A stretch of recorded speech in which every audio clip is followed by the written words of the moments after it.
En termes de rémunération, au total, je suis à peu près à 3500 euros. La liberté géographique, honnêtement, c'est un truc de dingue parce que je peux vraiment travailler d'où je veux, quand je veux. Limite, je pourrais dire que je gagne plus que ma mère, donc c'est un truc de fou. Ouais.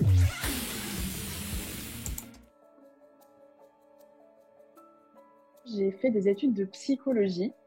Donc c'est vraiment quelque chose que je faisais par passion. Pour diverses raisons, j'ai changé. Et juste avant de découvrir la formation Justine, en fait, j'étais en reconversion dans le domaine de la coiffure. Donc je faisais un CAP contracté en un an.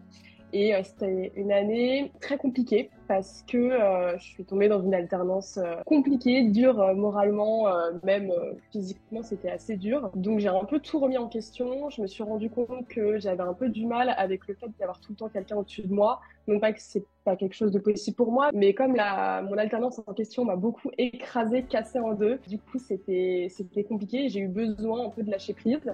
Donc, j'ai terminé mon année et j'ai décidé voilà, de prendre quelques mois pour complètement réfléchir à une reconversion professionnelle où cette fois-ci, je ne me trompe pas. Après, voilà, je pense que c'est pas des années perdues, mais voilà, c'était un peu ça. Et ensuite, dans la foulée, j'ai découvert la formation de Justine par Instagram. Alors moi, je voulais quelque chose en toute transparence d'assez rapide parce que même si dans mes études, à part pour mon année de coiffure, j'ai pas pris de retard particulièrement, je voulais pas repartir dans des études de communication de 2, 3 ans. Je sais que c'était un risque parce que par rapport à d'autres personnes qui sortaient d'école de com ou quoi, forcément j'aurais pu être désavantagée, mais je me suis dit, si je donne tout, si je suis aussi bonne ou peut-être meilleure qu'une personne qui sort d'école de commerce, parce que moi j'ai beaucoup travaillé à côté, que j'ai beaucoup pratiqué, plus que je n'ai fait d'études, au final, qui dit que mon profil il sera moins intéressant qu'un autre. Donc du coup, c'est pour ça que je me suis penchée plus sur une formation en ligne plus rapide, entre guillemets.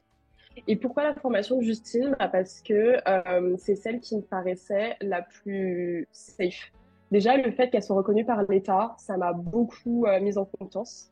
Quelque chose qui aurait été juste lancé par une entrepreneuse XY, mais sans la sécurité derrière d'avoir quelque chose qui est assez officiel, je n'aurais pas tenté. Sachant que j'y connaissais rien au monde de l'entrepreneuriat, tout ça, j'aurais pas tenté. Mais voilà, là, je savais aussi que c'était quand même un accompagnement assez complet. Et je me suis dit, OK, donc c'est comme si j'avais un prof particulier, c'est un accompagnement sur 3 mois. OK, rien à voir avec 2, 3 ans dans la com, dans une école de com, mais ouais, c'est un challenge. Je me suis dit, je le tente, j'investis sur moi et puis on verra. J'ai eu besoin de beaucoup parler avec la personne qui m'a mise, enfin, avec laquelle j'étais en relation pour rentrer dans la formation, pour voir les modalités, pour parler un peu de mon profil. C'est vrai que cette personne m'a mis en confiance. Elle a beaucoup répondu à mes questions parce que j'en avais beaucoup. C'est vrai que du jour au lendemain, en fait, je lâchais des études ou même un métier, d'autres métiers que je connaissais par rapport à quelque chose que je connais pas, autant par le format freelance. C'est vrai que c'était un gros challenge. Et puis en plus, quand j'ai fait mon année de coiffure, j'ai pas été si soutenue que ça par ma famille. Donc c'était un peu dur.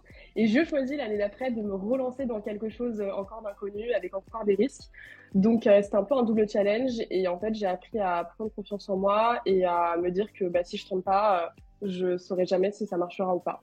Donc j'ai misé sur moi. Le fait d'avoir pris le temps de poser assez de questions et de discuter assez avec la personne avec laquelle j'étais en relation pour entrer dans la formation, c'est ça qui a fait que j'ai été assez, assez en confiance pour y rentrer. Je pense que si j'avais été en relation avec quelqu'un qui bâclait un peu cette prise en charge, cet accueil, ça aurait été un peu plus compliqué de me mettre en confiance, mais à ce niveau-là, c'était OK. Le fait d'avoir un coach, c'est ça qui a fait, je pense, vraiment qu'au global et dès le début, ça s'est bien passé.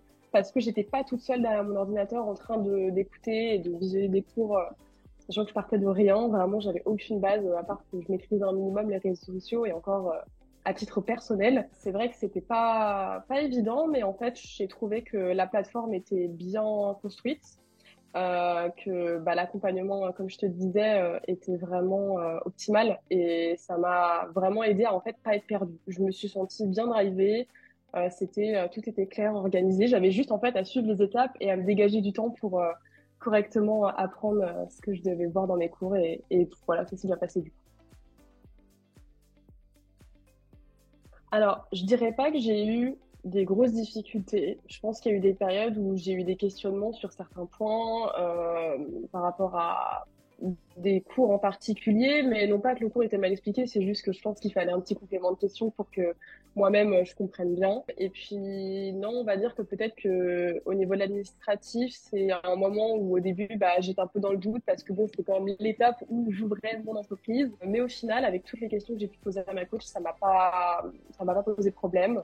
Alors qu'il y a eu un petit peu de retard dans les délais de papier, tout ça. Donc j'aurais pu m'y emmêler, mais au final, non. Franchement, je vois pas. Je vois pas parce qu'à chaque fois que j'avais une question, dans tous les cas, il y avait quelqu'un pour me répondre. J'ai eu la chance d'avoir très rapidement, dans les 3 mois qui ont suivi, 2 contrats, qui étaient des contrats par l'entourage, je précise. Et du coup, j'ai vraiment mis les bouchées doubles. Je suis allée me déplacer en physique. J'ai postulé sur toutes les plateformes possibles et imaginables sur Internet, comprenant aussi les offres de liberté digitale. Et bah, en même pas 3 semaines, je me suis trouvé 2 contrats de plus. Les tout premiers contrats, c'était 300 euros chacun. Donc, j'étais à une rémunération de 600 euros juste en termes de freelance. Et ensuite, j'ai pu passer du coup à 100% avec 2 nouveaux contrats, un de 400 euros et un de 1300 euros. On était à 2000 et quelques, 2003 à peu près. Donc franchement, super cool. Pour les domaines d'activité, en fait, c'était vraiment très, très différent. J'ai travaillé pour du e-commerce, des marques de e-commerce, notamment de la lingerie. J'ai travaillé pour une concession automobile, pour un salon de coiffure, pour un centre thérapeutique capillaire ongulaire. Donc, c'est le système d'un salon de coiffure, mais version médicale. Donc, très intéressant, des domaines hyper variés dans lesquels moi, j'avais un propre attrait personnel. Ou parfois pas du tout. C'était vraiment la découverte, donc en l'occurrence l'automobile, et au final maintenant c'est un milieu que j'adore. Et puis pendant 2 mois, j'ai vraiment passé ma vie à la prospection en plus de mon travail, donc c'était une charge mentale assez lourde. Et j'ai mis vraiment beaucoup d'efforts, de temps et d'attention là-dedans, et au final ça a payé parce que j'ai décroché un super contrat dans une entreprise. C'est une entreprise de médias et d'influence où en fait je travaille en 40 heures semaine sur des jours un peu spéciaux. Je fais 40 heures en 4 jours, 3 jours, une semaine sur deux. Et c'est un contrat à 2500 euros. Donc, c'est top. Comme ça ne me prend pas du lundi au vendredi, j'ai le temps en fait de garder 3 autres contrats à côté. Donc là, en termes de rémunération au total, je suis à peu près à 3500 euros. C'est trop cool. Et puis, j'ai eu la chance du coup d'avoir pas mal de contrats différents, que ce soit des petits, moyens, gros. À savoir que mon plus gros contrat, c'est avec Liberté Digitale que je l'ai trouvé. Donc, je suis Trop super bien. contente parce qu'en plus, j'avais pas encore tant d'expérience que ça. Bah, ça faisait 6 mois que je travaillais, mais au final, j'avais eu que 2 clients. En plus, c'était pas du tout dans le prêt-à-porter. Donc voilà, ça m'a donné énormément confiance en moi dans un premier temps. J'étais quelqu'un qui, honnêtement, sur le plan professionnel, n'avait pas vraiment confiance en moi. J'ai l'impression que les autres, ils feraient toujours mieux que moi. Je sais que j'étais pas bête, hein, mais juste que j'avais pas forcément d'objectifs aussi grands que d'autres personnes de mon entourage. Et en fait, je pense que je ne me les fixais pas parce que j'avais pas assez confiance en moi. Et au final, là, avoir pris des risques, m'être lancée toute seule dans ma barque, dans l'auto-entrepreneuriat, sachant que autour de moi, vraiment, je connaissais mais quasiment aucun freelance. Ça a été vachement dur, mais en fait, de m'être mis un énorme coup de pied aux fesses, ça m'a vraiment beaucoup apporté, ou même d'expertise professionnelle. Enfin, j'ai jamais autant performé dans un milieu que ce que je fais actuellement. Et puis, la liberté géographique, honnêtement, c'est un truc de dingue parce que je peux vraiment travailler d'où je veux, quand je veux. Et à un moment donné, voilà, j'ai juste envie d'aller travailler ailleurs, au soleil pendant une semaine, donc en me prenant des vacances, mais à la fois sans perdre d'argent ou quoi que ce soit, bah, je peux. Et ça, c'est dingue parce que je sais qu'il y a beaucoup de personnes qui sont bloquées dans leur salariat. Et franchement, je dis pas que j'y retournerai jamais, mais je pense que là, depuis que je suis freelance, je sais que je suis pas du tout prête à retourner dans le salariat.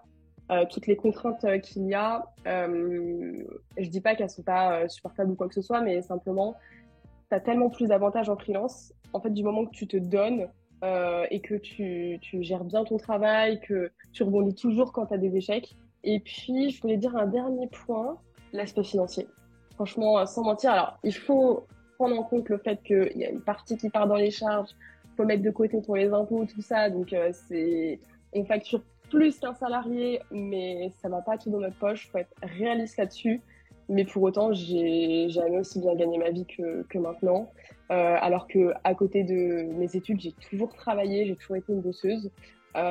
Et honnêtement, de pouvoir mettre beaucoup de côté, me faire des voyages comme j'en ai envie, c'est un luxe, honnêtement, que je pensais pas avoir maintenant, parce que je suis en début de carrière en soi, que ce soit dans le community management ou juste tout pour. Et au final, enfin, limite, je pourrais dire que je gagne plus que ma mère, donc c'est un truc de fou.